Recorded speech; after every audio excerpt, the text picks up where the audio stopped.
तदनन्तरं गुरु पापात्मना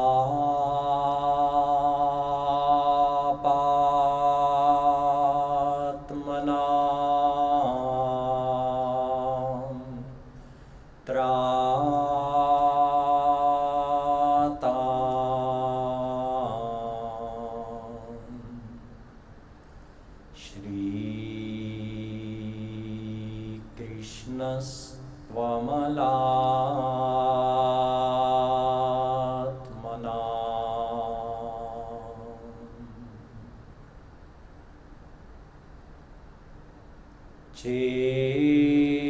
चेतो दर्पणमार्जनं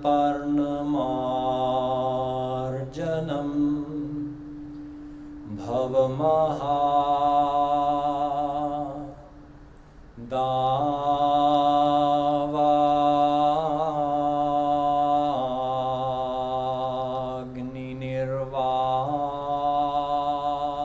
दावाग्निर्वापणम् श्रेय कैरवचन्द्रिका वितरणम्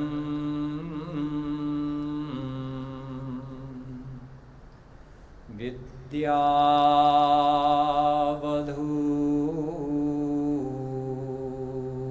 जीवनम्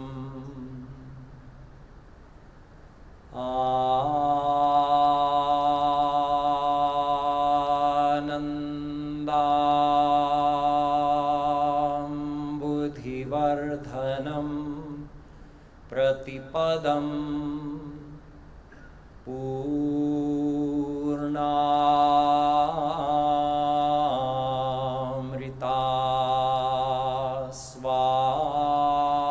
पूर्णामृतास्वादनम्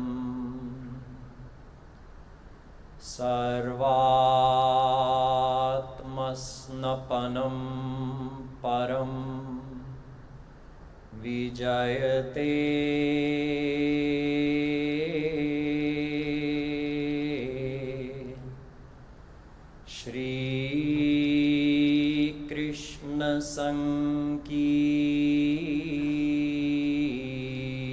श्रीकृष्णसङ्कीर्तनम् नमः कमलनाभाय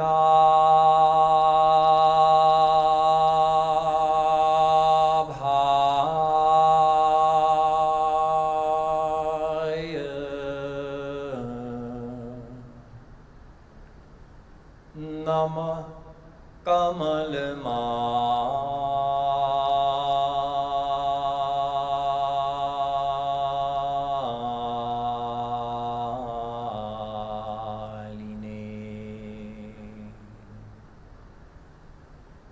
नमः कमलपादाय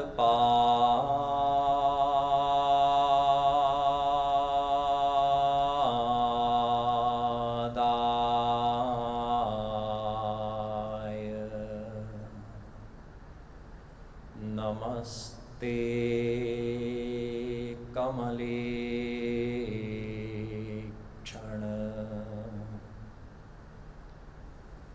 यो ब्रह्माणं विदधाति पूर्वं यो वै वेदांश्च प्रहिणोति तस्मै तद्ब्रह्म देवमात्मबुद्धिप्रकाशम् मुमुक्षुर्वै शरणमहं प्रपद्ये।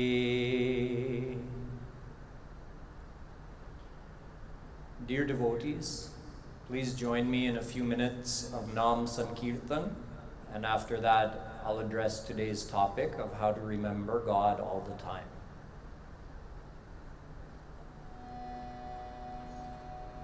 Bhajo Giridhar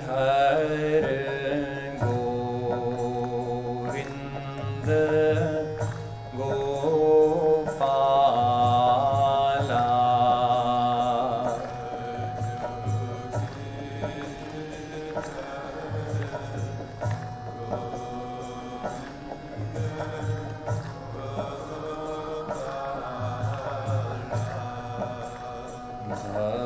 Bhajo Giridhar Govinda Gopala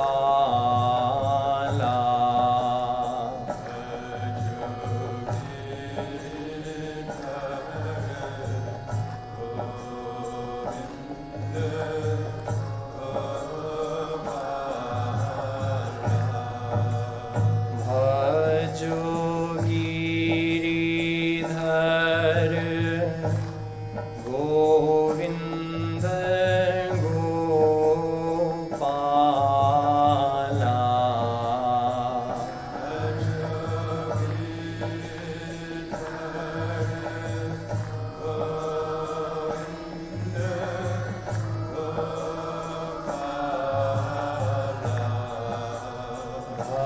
Bhajo Giridhar Govinda Gopala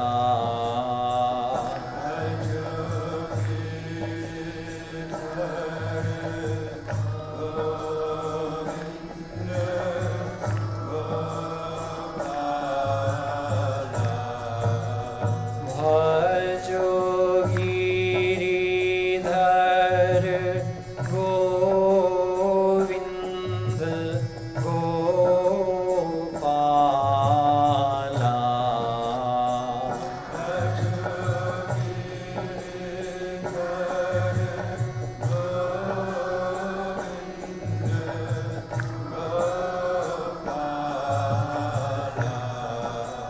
Bhajo Giridhar Govinda Gopala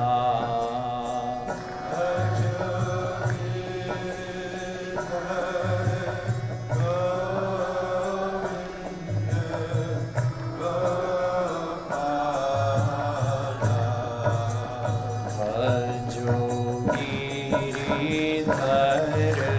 Govinda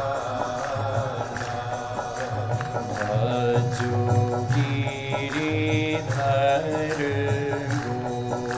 Govinda Gopala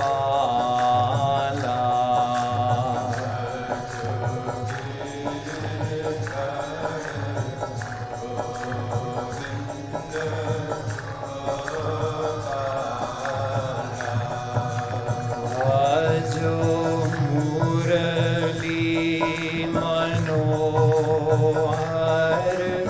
Nandlala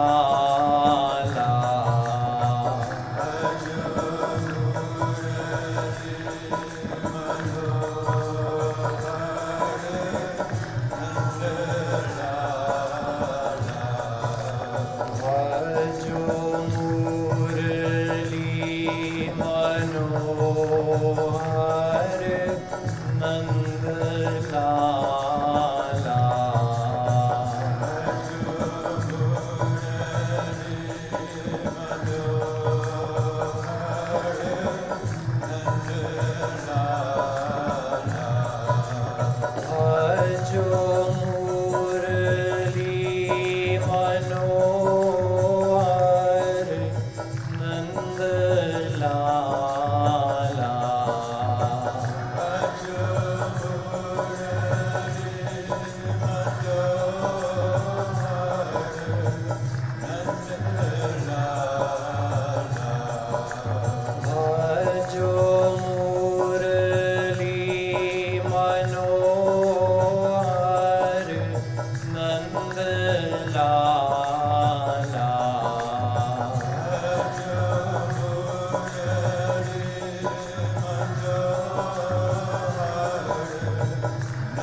बोलो वृंदावन बिहारी लाल की।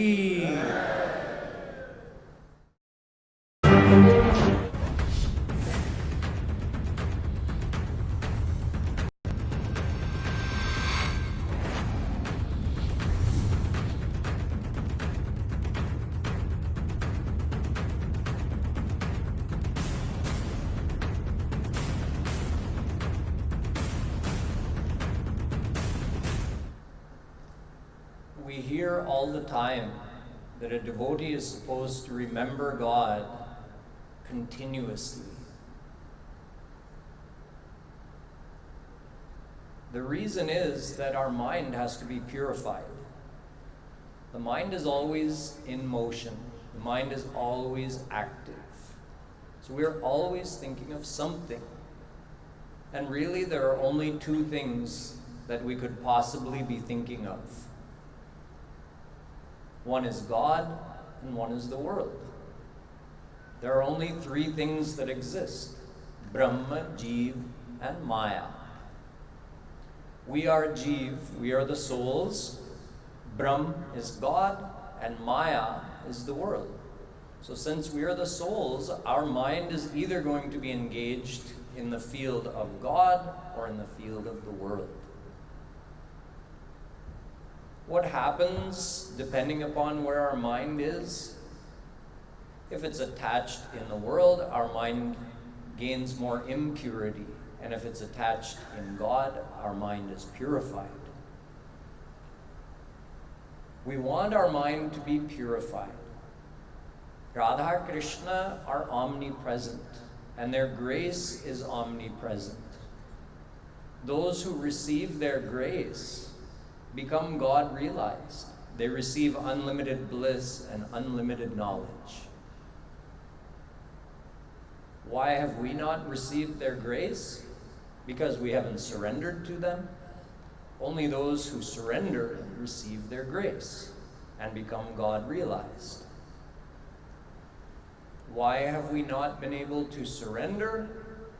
In fact, even in this minute, knowing that simply by surrendering we can receive their grace and get divine bliss, even still we are unable to surrender to them.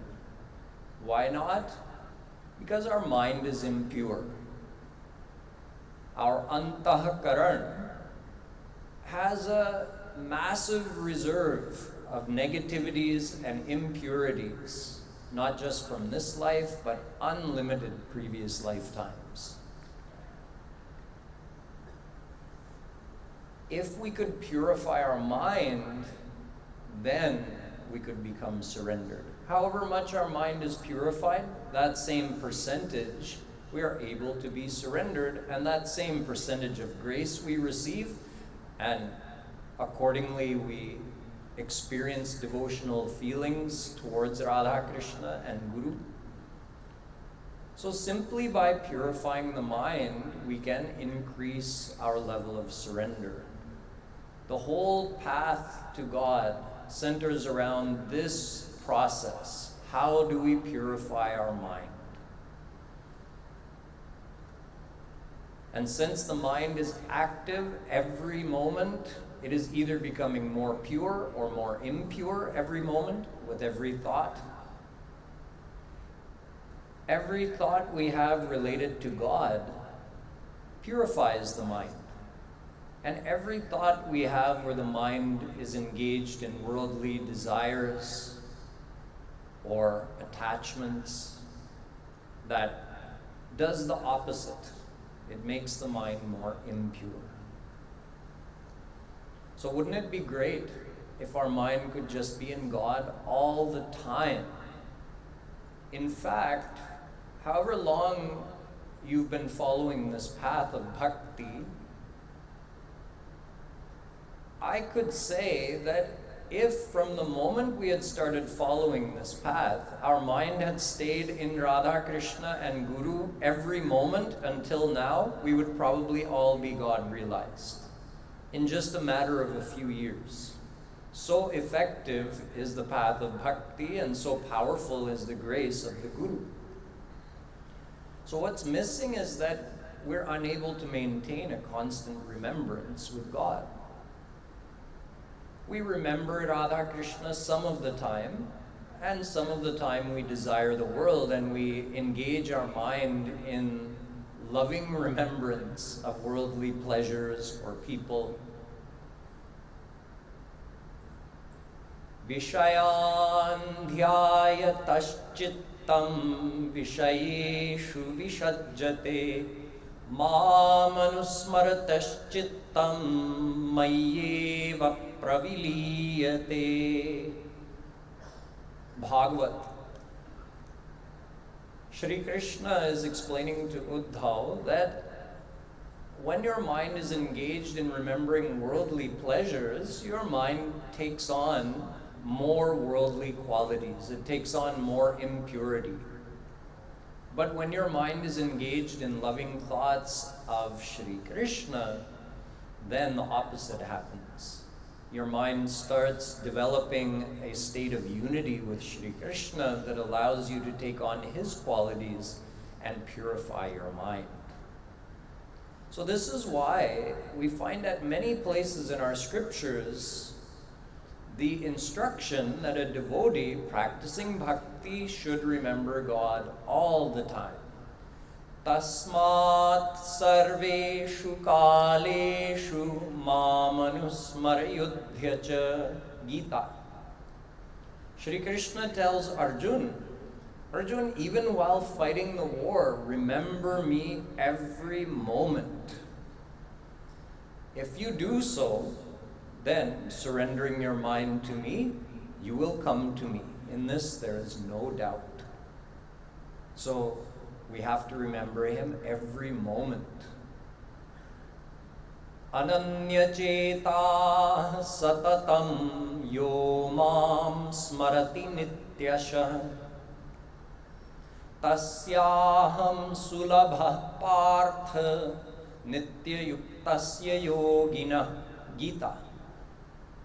Shri Krishna says, the one who single-mindedly remembers me all the time, for that person I am easily attainable. And ananyas chintayanto mam ye jana paryupasate tesham nityabhiyuktanam yogakshemam vahamyaham. Gita. Shri Krishna says, the one who exclusively devotes themselves to me and always keeps their mind in me 100% of the time, that person, I take their full responsibility. The Bhagavatam also reiterates this point in many places. Savai punsam paro dharmo yato bhaktiradhokshaje ahaitukya pratihata yayatma samprasidati. Bhakti is the supreme dharma, and bhakti should be done without any desire from God. It should be selfless, and it should be unbroken. The mind should remain in God all the time. Such bhakti results in the blissful attainment for the soul. The soul becomes perfectly happy. Mano gatira vichhinna yatha gangam bhasom budhau. The Bhagavatam defines bhakti in this way: the uninterrupted flow of loving thoughts from your mind to Shri Krishna. Just like Ganga Ji flows continuously towards the ocean, so should our thoughts flow continuously towards Shri Krishna. Na chalati bhagavat padar vinda lavani nishardha mapiya savaishnavagriya. Only that person can be said to be a true devotee whose mind never leaves the lotus feet of the Lord even for a fraction of a second. Saveda dhatu padavim parasya durantaviryasya rathangapani yo mayaya santataya nuvritya bhajet tatpada sarojagandham. Who can know God, Supreme God? Only the one who always keeps their mind lovingly attached to the lotus feet of that Shri Krishna. The one whose mind is always attached to him can know him. So we see the scriptures are telling us a true devotee keeps their mind in God all the time. If we don't keep our mind in God, we end up taking one step forward and one step back on the path. See, our mind is like a cloth. Imagine if you put a shirt on and wore it for 10 years straight without ever taking it off or even washing it. How dirty would that shirt be? That's just from 10 years of wearing it. Now think of our mind, which holds the effect of every thought we have. So our mind has collected impurities from not just this life, but unlimited lifetimes, from eternity until now. So we have a lot of work to do to purify our mind. This is why it is imperative that we learn to remember God all the time. Otherwise, we put some fresh, clean water on the cloth and a little bit of dirt starts to come out, and then we put it back in the dirt, put it back in the mud, and we undo everything we had just done. The only way the cloth is going to get completely purified is by having a continuous flow of pure water, cleaning away the dirt, slowly removing the dirt and purifying it. Similarly, only if our mind is in God and Guru all the time will the mind fully get purified. Now, one would think that this should be very natural. It should be very natural for us to remember God all the time. Why should it be natural? Well, for one thing, God is so important to us. You see,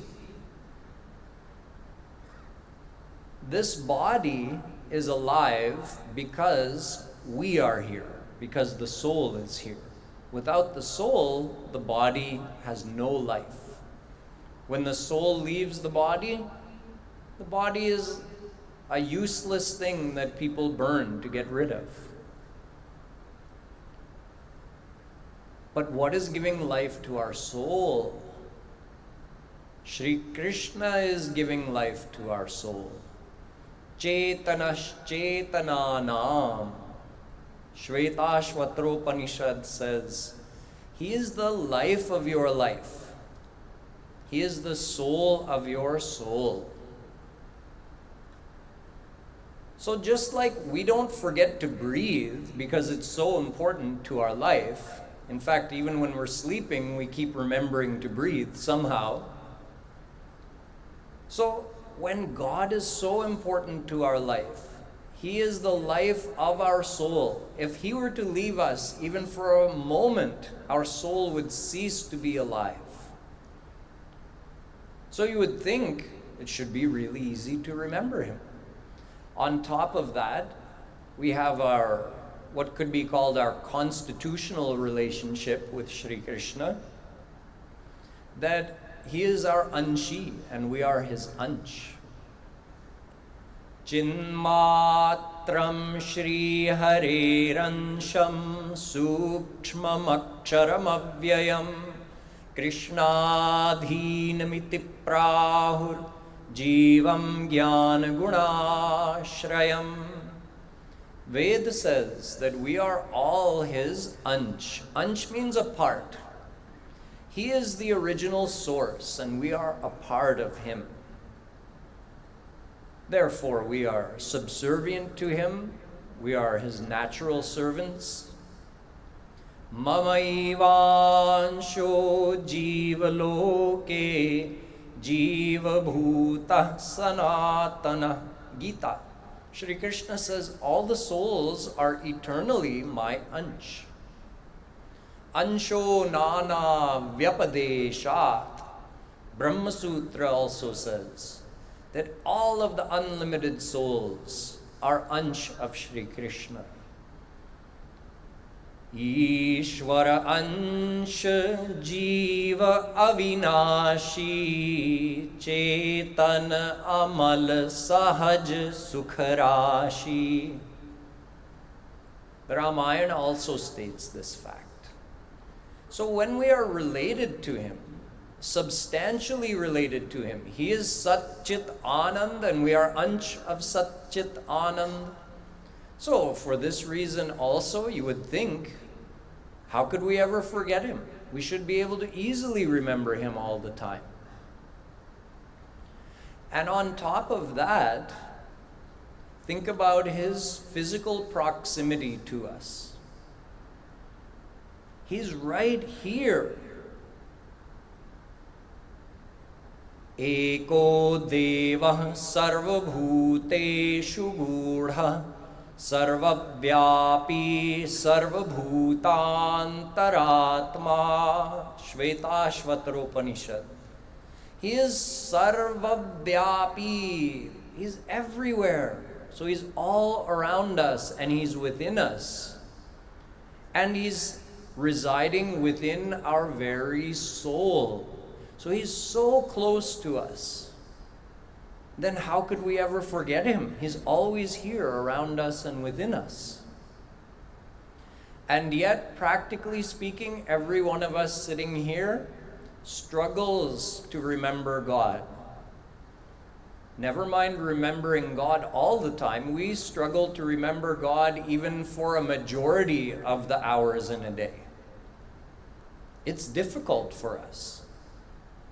Even though Krishna is right here. He's sitting within us. He's giving life to our soul and we're eternally related to Him, and yet we find it extremely difficult to remember Him. When we go to work, we say, today I'm going to remember Krishna all the time. We have such a stressful and busy day. After 8 hours, when we get the first chance to relax that we've had all day, when the work day is done, then we realize, wait a second, I didn't remember Krishna at all for the whole day. My whole day went by. Why does this happen to us? There's a perfectly scientific reason why this happens. The main reason is that we have forgotten who we are. Although, in fact, we are the soul. We are the divine soul. But we don't remember that. If we remembered we were the soul, oh, I'm a divine soul, so I'm Ansh of Shri Krishna. He's the life of my life. We'd never forget that, even for a second. But because we don't even remember who we are, we don't even realize our true identity, so it's easy for us to forget Shri Krishna as well. We actually identify with the body.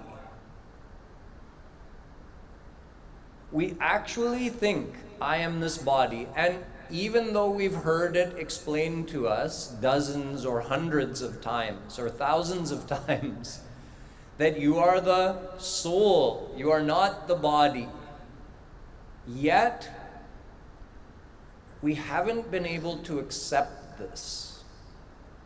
Most of the time we walk around believing we're the body. That's why when someone insults our body, it hurts us emotionally. If someone tells us something about how we look or how our body is that we don't like, what happens? We feel very sad. We feel depressed. Why? It's just your body. If somebody insults your car, do you feel like crying? No, you say, okay, yeah, it's not a very great car. It's a little old, has some dents, runs a little loud. Okay, they just pointed out the fact. It's no big deal. But if somebody points out something about our body, we can't handle that. Why not? This body is just a vehicle, like your car. What's the big deal? It's a temporary possession. No, it's a big deal for us because we still believe I am this body. That way of thinking is so ingrained in our mind from unlimited lifetimes of holding that belief that even though we've intellectually heard and understood the philosophy, we haven't accepted it deep in our mind. So we walk around in body consciousness. I am the body. I am the body. Is anybody looking at my body? All day long we're in body consciousness. We need to change that. We need to bring that knowledge more deeply into our mind so that we understand I'm a soul, so we remain in spiritual consciousness instead of body consciousness. See, when somebody's soul leaves their body, when somebody dies, we all say, oh yeah, so-and-so left us today. You might say, what do you mean left us? He's right here. His body's right here. We're all having darshan of his body. No, that's just his body. He's not there anymore. He has gone on. So, on some level, we understand that I am not the body. But we can understand this more deeply by understanding that there's actually three kinds of body. Sthul Sharir, Sukshma Sharir, and Karan Sharir. Sharir means body. Sthul Sharir is this physical body. That means the gross physical body. So I am not this body. That we understand because when I leave the body stays behind. I go on somewhere else. Sukshma Sharir is our subtle body. This subtle body actually goes with our soul when we leave the physical body. But this Sukshma Sharir is also Mayik. So that Sukshma Sharir is also not me. So neither is the Mayik physical body my true identity, nor is the Sukshma Sharir. Sukshma Sharir is made of 18 things. Your subtle body is made up of 18 things. 5, 5, 5, and 3. It's an easy way to remember it. 5 pran, the 5 life energies that continuously circulate. Panch pran. Then 5 jnanendriya, 5 senses of perception, how we receive information from the world through our sense of sight, sense of hearing, sense of smell, taste, and touch. So panch pran and panch jnanendriya, 5 life energies and 5 senses of perception. Then we have panch karmendriya, 5 senses of action. Through these subtle senses, we're able to perform actions. So with the senses of perception, we receive information from the world. And with the panchakarmendriya, we put things out into the world, or we manipulate the world. So the ability to manipulate things with our hands is one karmendriya. The ability to do locomotion, the ability to move using our feet, this is another one. The ability to communicate using our voice. The ability to eliminate waste and to reproduce. These are our 5 karmendriya, 5 senses of action. So 5, 5, and 5. 5 pran, 5 senses of perception, 5 senses of action. Now only 3 things remain. Man, buddhi, ahankar. Man means your emotional mind. Buddhi means your intellectual mind. And ahankar means your sense of self-awareness. The man gets all the feelings and impulses and desires. The buddhi decides what should we do, what should we not do. Buddhi analyzes, understands concepts, and makes decisions. And ahankar gives us the ability to be aware of our own existence. Every moment you feel, I am, I exist.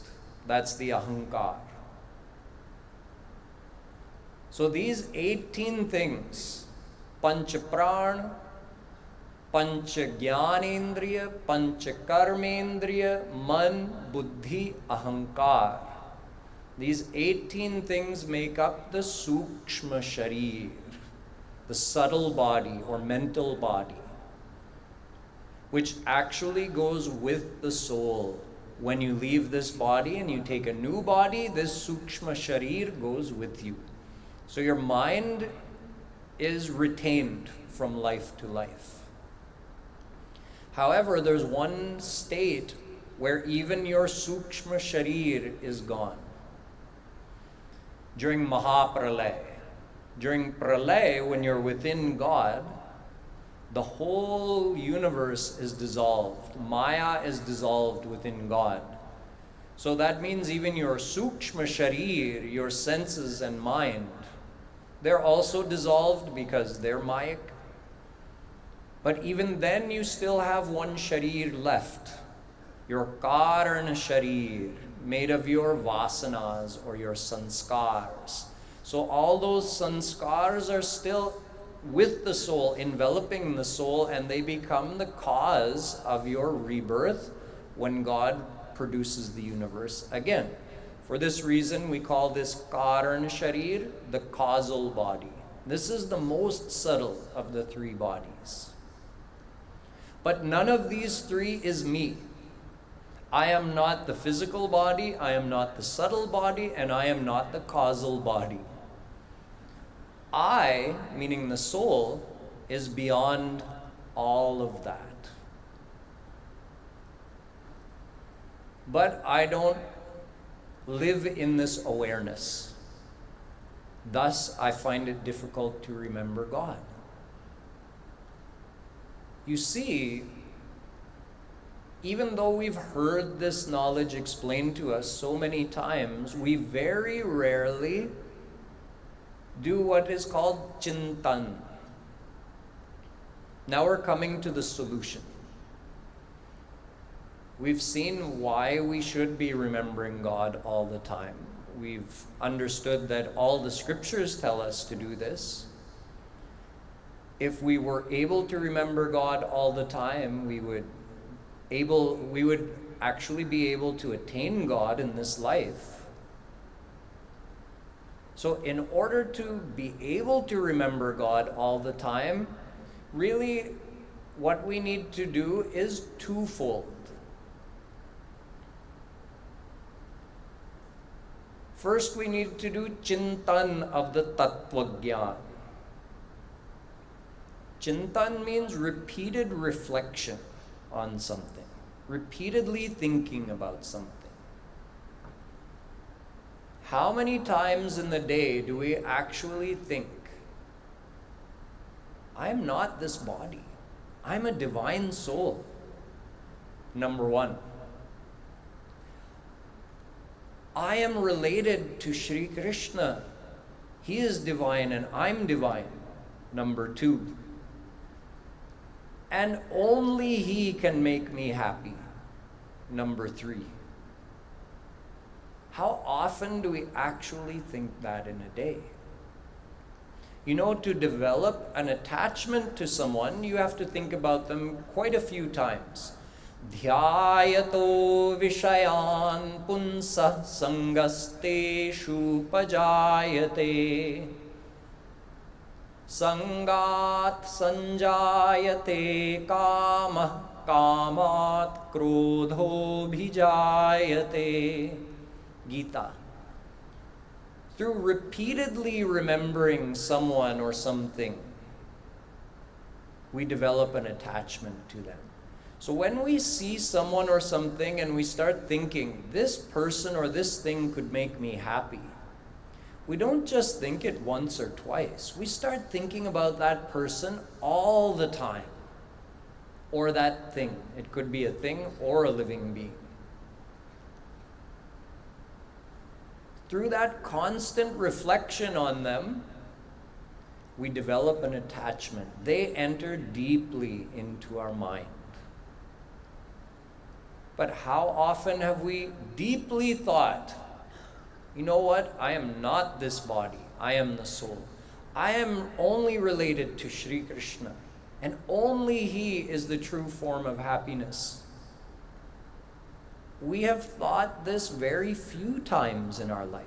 That's why even though we intellectually understand it, it hasn't become a part of our consciousness.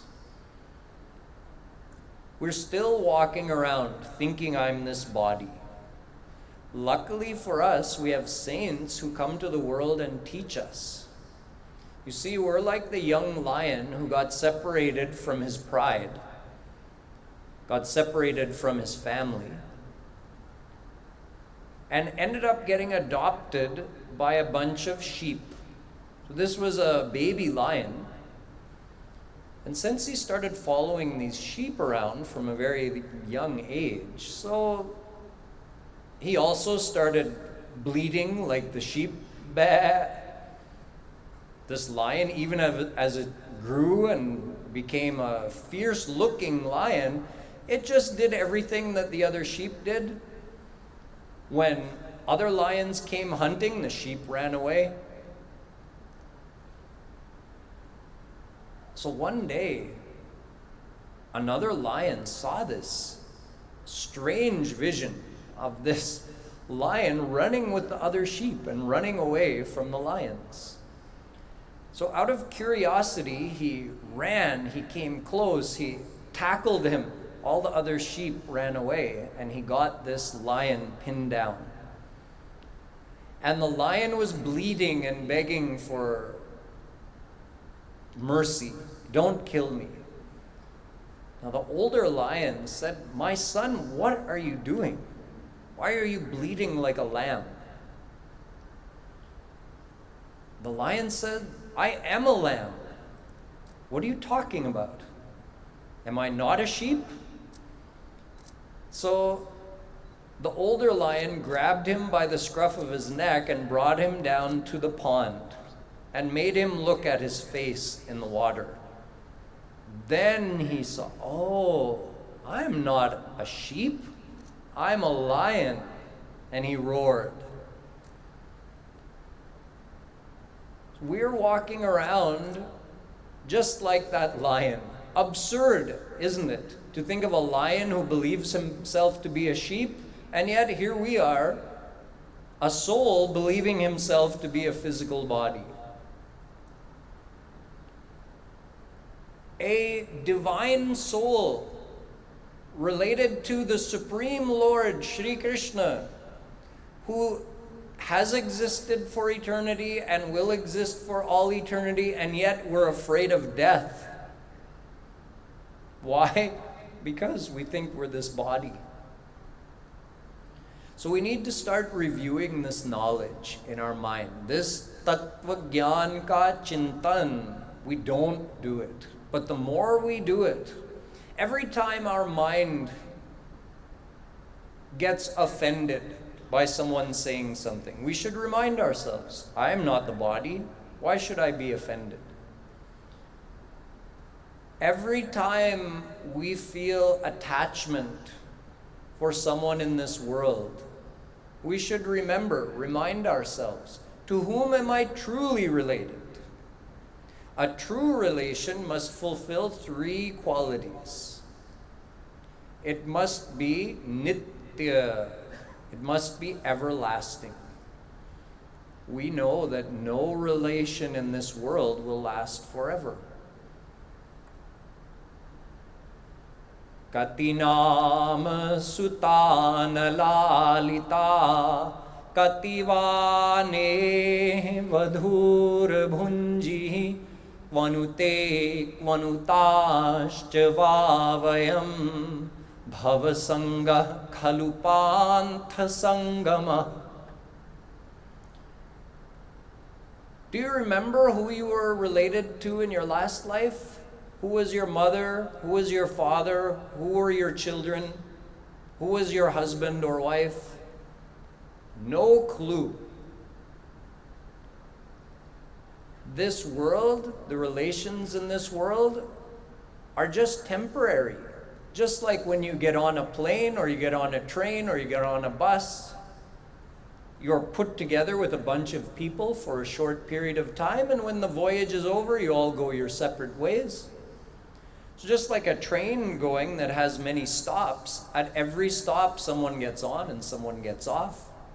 So even the ones you are the most in love with, that you're most closely related to, you'll be getting off at different stops. You'll die at different times, and you'll go according to your karma. So there is no eternal relationship with anyone in this world. The second quality is that a true relationship should be all-encompassing. The relations in this world are single-dimensional. In other words, you cannot love your son like you love your husband. It's two separate relations. Each one is one-dimensional. You love your mother with one type of love. You love your sister with a different type of love. You love your wife with another type of love. You can't have all in one relation in this world. But our relationship with Shri Krishna is all-encompassing. Divyo Dev Narayano Mata Pita Bhrata Sharanam Surid Gati. Subalopanishad says we have all the relationships with Shri Krishna. Mother, father, brother, friend, protector, well-wisher, beloved, everything all in one. Gatir bharta prabhu sakshi nivasa sharanam suhrit prabhava pralaya sthanam nidhanam bijam avyayam. Gita. Gita is saying the same thing. So our love for Shri Krishna, our relationship with him is all-encompassing and everlasting. We've never been separated from him, nor will we ever be separated from him. And It is not based on self-interest, at least from his side. In other words, he loves us without expecting anything in return. He loves us perfectly. No matter if we ignore him, if we claim not to believe in him, or if we're his devotees, he keeps taking care of us and stays with us all the time. Although we have self-interest from him, we want to get happiness from him, but still, we can say there's a difference. See, we look for happiness from people in the world, but we can't get it there because they don't have it. And the people in the world are trying to get happiness from us, which we also don't have. So we're beggars begging from each other. But Shri Krishna has happiness. So if we desire happiness from him, we will get it. And on the other side, he doesn't need happiness from us. He is self-complacent. He's perfect already. And as devotees, as we grow, we will also learn that even though he alone can give us happiness, the highest form of happiness we will achieve is when we love him for his happiness. But that's a topic for another day. The main point is only our relationship with Shri Krishna fulfills these three criteria. It is eternal, it is all-encompassing, and it is perfect, meaning he doesn't need anything from us. His love for us is not based on his self-interest. And no such relationship exists in the world. So if we reflect upon these points, that I am the soul, I am only related to Shri Krishna, only he is mine. And thirdly, only he can make me happy. Jate kachu nij swarath hoi, ta par mamta karai sab koi.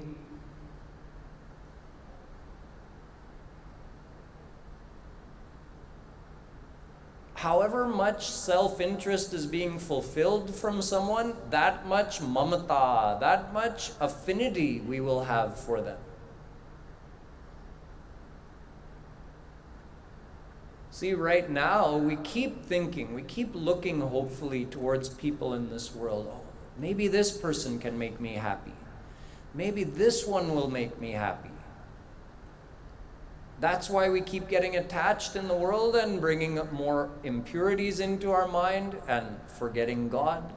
But if we really remembered, happiness is only in Shri Krishna, and I can only get happiness from him. Raso vai sah rasagvam hyevayam labdhvanandi bhavati. He is the very form of happiness. So by attaining him, I can get real happiness. These three things have to be repeatedly thought about. I am the soul. I am only related to Shri Krishna. Nobody else is mine. And only Shri Krishna can give me happiness.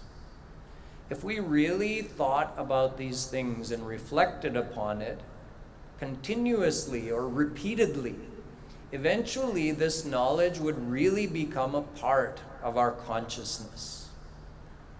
So this chintan that we have to do of the tattva gyan, this is part of the solution. If we want to be able to remember God all the time, part of the solution is remembering these 3 points and throughout the day reminding ourselves of that. When the mind goes towards some worldly thing looking for happiness, just remind your mind. You want happiness? Okay, that's not wrong. Of course we want happiness, but you're going in the wrong place. Happiness isn't in this. Happiness is in Krishna. So divert the mind back towards Shri Krishna. Whenever we get attracted to some person in the world, just remind yourself, can this person be mine forever? Can they love me perfectly? No. Only Shri Krishna is mine forever. He is my soul relation. He is my soulmate.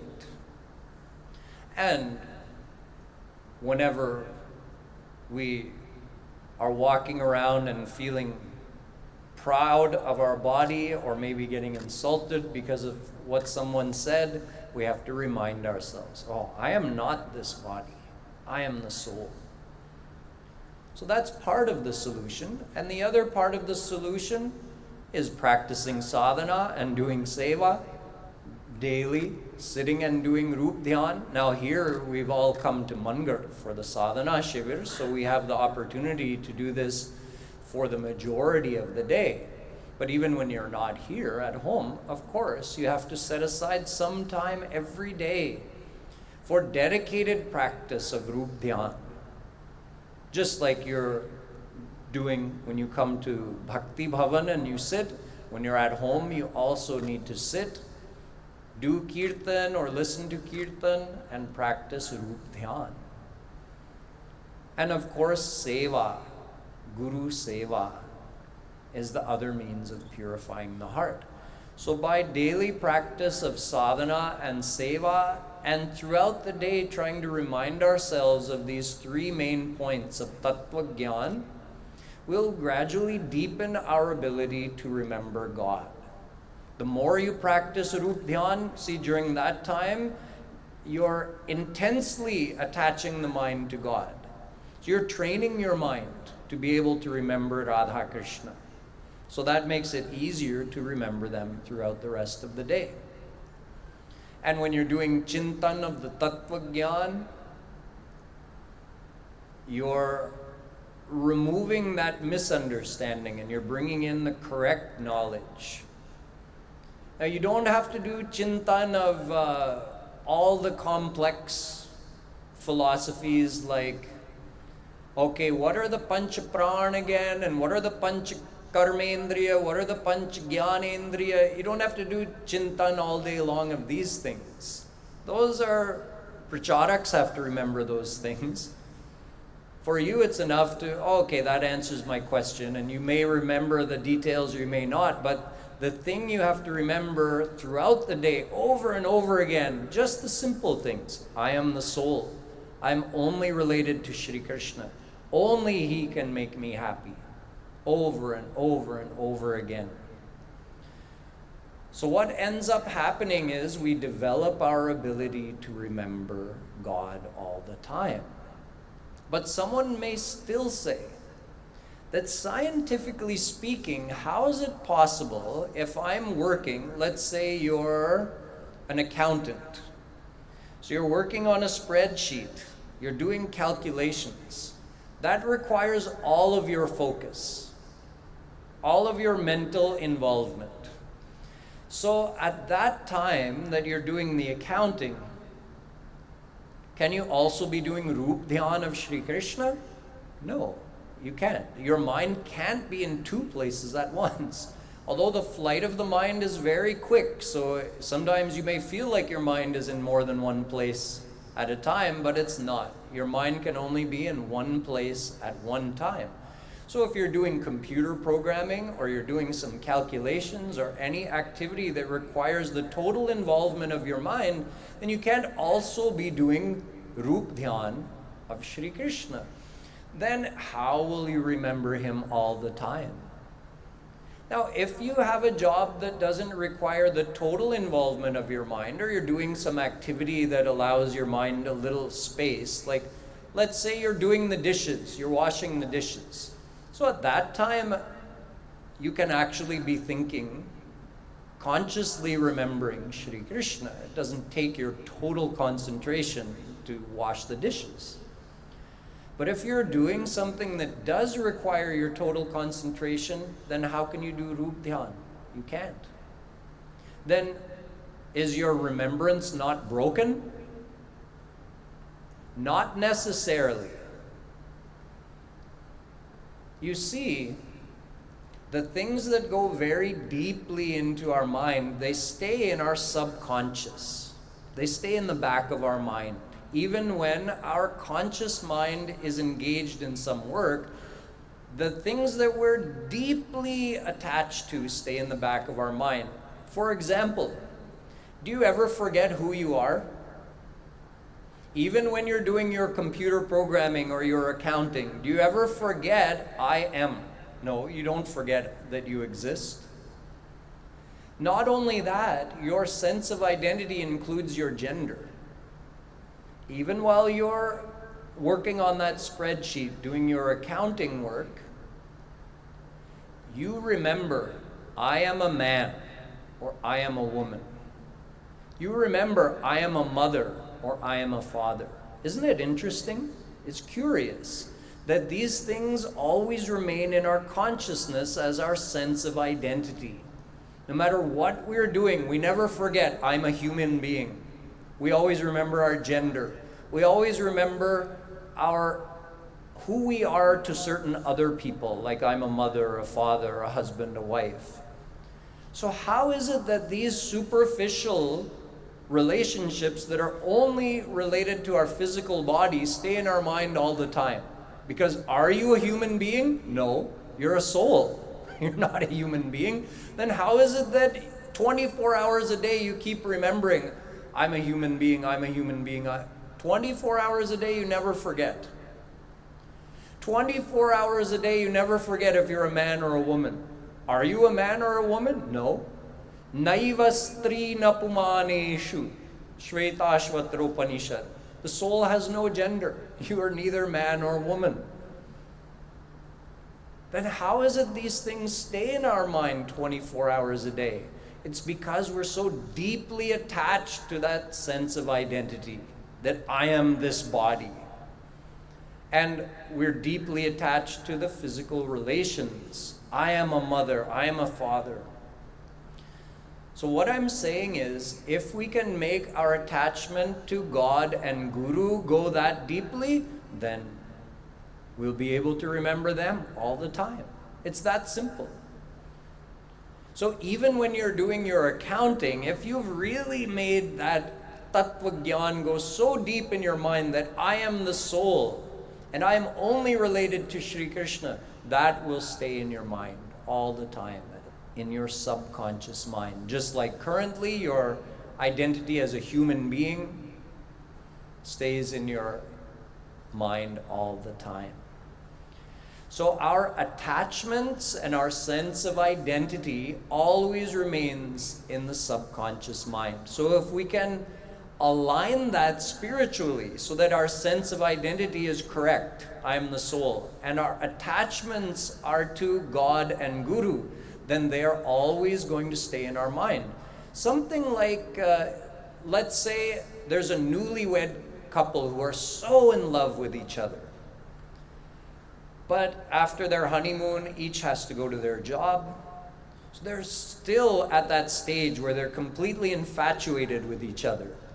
So even though they're working and their mind is engrossed in their work, but still deep in their heart, that attachment is there. Throughout the day, the husband has that excitement in the background. When am I going to get to meet my wife again? The wife is also having the same excitement. Why? Because attachment. So they're still doing their work properly. Their mind is completely engaged in their work, and yet they never forget each other somehow because the attachment is so deep in the subconscious mind. Your motivation also stays in your subconscious mind. Why are you doing that work? If your reason for doing the computer programming is to get promoted so you'll get more respect and more money so you can buy more things and get more worldly happiness, that stays in your mind as you're doing your work. You might not even like your work, but you're doing it because, oh, that's my goal. So what if your goal is God realization in this life? And you know, well, this body is the means of doing seva and sadhana. So I have to keep my body fed. I have to keep a house over my head to protect my body. So I have to do this work to get money, so I can keep myself healthy, so I can do sadhana and seva. Now while you're doing your work, if that underlying motivation is there, that's also going to stay in your subconscious mind. So your every minute throughout the day can be dedicated to God and Guru if it's aligned with your spiritual goal. So just like if you're doing that accounting work and your boss is standing behind you, you still keep doing the work. But do you forget your boss is standing behind you? No. So you can do both. You can maintain the awareness, somebody's standing there watching you, and you can fully engage your mind in the task at hand. Similarly, we can always remember God and Guru are here with us and keep our mind engaged in the task at hand. But it's only possible if we develop that ability. In the beginning, it seems very difficult. Even when we try, we fail most of the day. But then, as someone keeps doing chintan of this tattva gyan and keeps practicing rup dhyan every day, they train their mind to be able to remember God and Guru. And they develop that attachment to God and Guru that goes so deeply into the mind that then eventually we reach a point where no matter what activity we're doing, we always maintain the remembrance of God and Guru. So this is the goal. We want to develop that ability and reach that point where God and Guru are in our mind all the time. Then our spiritual progress will be swift and uninterrupted, and we'll be able to attain God in this lifetime. बोलिए वृंदावन बिहारी लाल की, श्रीमत् सद्गुरु सरकार की जय जय।